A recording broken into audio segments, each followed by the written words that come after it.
जी शिंदे नगरसेविका होता त्यावेळेला अणिकगावच्या शाळेमध्ये मुलुंड तहसीलदार कार्यालय कुर्ला विभाग यांच्या वतीने अ, शालेय विद्यार्थ्यांसाठी विशेष दाखले वाटप शिबिराचं आयोजन करत होतो. 2 वर्ष आम्ही केलं ते.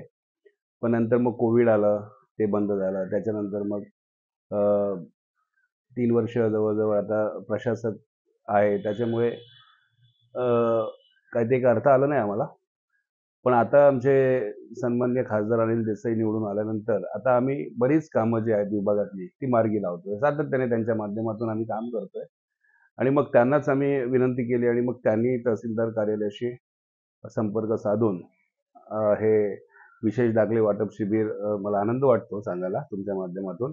अ, अणुशक्तीनगर आणि चेंबूर विधानसभा क्षेत्रामध्ये 3 ठिकाणी 26, 27, 28 या 3 दिवस सलग हे शिबिराचं आयोजन केलंय आणि याच्यामध्ये हजारो विद्यार्थ्यांना त्याचा फायदा होणार आहे. कारण इथून मुलुंडला जावं लागतं आणि मुलुंडला जाताना बराच वेळ जातो. अनेक मग मध्ये अ, मध्यस्थ असतात, पैशाची मागणी केली जाते आणि वेळेवर कधी-कधी दाखले मिळत नाहीत.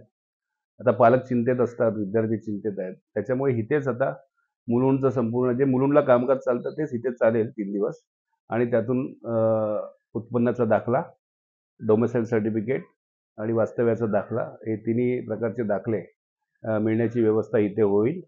पुन्हा त्याबरोबर आम्ही ज्येष्ठ नागरिकांचं प्रमाणपत्र सुद्धा त्याची सुद्धा व्यवस्था मुलुंड तहसीलदार कार्यालय कुर्ला यांच्या वतीने करण्यात आलेली आहे.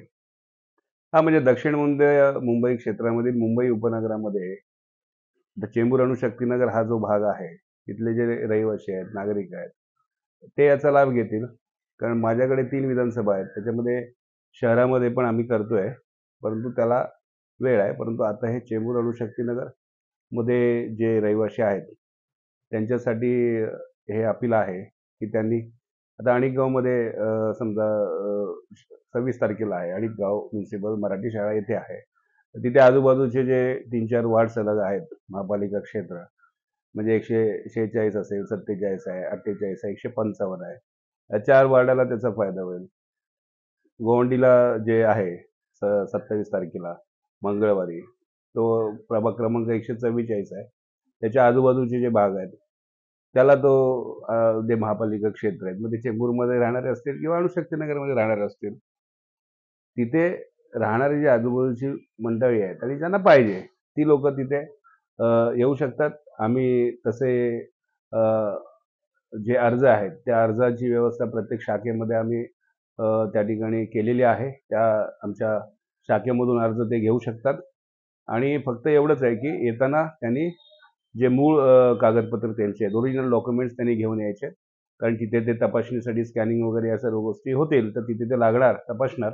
त्याच्यामुळे विद्यार्थ्यांनी किंवा त्यांच्या पालकांनी येताना ओरिजिनल डॉक्युमेंट्स घेऊन यायला पाहिजेत आणि केवळ जी काही शासकीय फी आहे, जी काही ₹69 मला वाटतं आहे, तर ती फी आहे ती त्यांना तुम्ही तिथे अधिकारी जे कोण असतील त्यांच्याकडे ती द्यायची आणि मग तुम्हाला त्याची पोचपावतीसुद्धा ते देतील. बाकी काही खर्च नाही आहे त्यांना आणि उलट जवळच्या जवळ त्यांना ते दाखले 3 दिवस ते शिबिर आहे. 3 दिवस या शिबिरामध्ये त्यांनी सहभाग घ्या आणि हे सेवा आहे ती आम्हाला करण्याची संधी इथे खासदार अनिल देसाई साहेबांनी प्राप्त करून दिली. त्यामुळे त्यांचे मनःपूर्वक मी धन्यवाद व्यक्त करतो.